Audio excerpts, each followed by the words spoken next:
সাত সকালে বাঘের আতঙ্ক, ঘুম ছুটেছে এলাকার মানুষের। শীতের ভোরে মর্নিং ওয়াক, জনসংযোগ কর্মসূচি তৃণমূলের। গড়িয়াহাটি ২ নং অঞ্চলে হলো এই কর্মসূচি।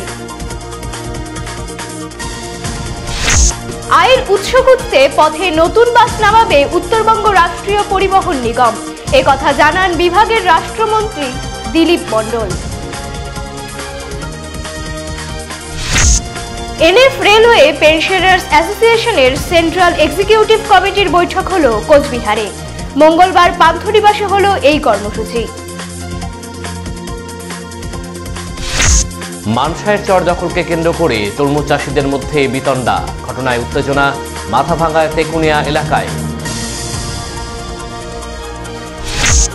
এসআইআর আবহে বাংলাদেশি সন্দেহে এক ফেরিওয়ালার সাথে বচসা বাঁধে। পরিস্থিতি নিয়ন্ত্রণে আনতে ওই ব্যক্তিকে আটক করে পুলিশ। পাড়ায় সমাধান প্রকল্পের কাজের খতিয়ান জানতে প্রশাসনিক দপ্তরে এলাকাবাসীরা। কোচবিহার ১ নং ব্লকের কালীঘাট এলাকায় চাপে পড়েছে ঠিকাদার। দলীয় কার্যালয়ে হামলার অভিযোগ আনল সিপিএম নেতৃত্ব। সন্ত্রাসের বিরুদ্ধে থানা ঘেরাও করে বিক্ষোভ দেখায় তারা।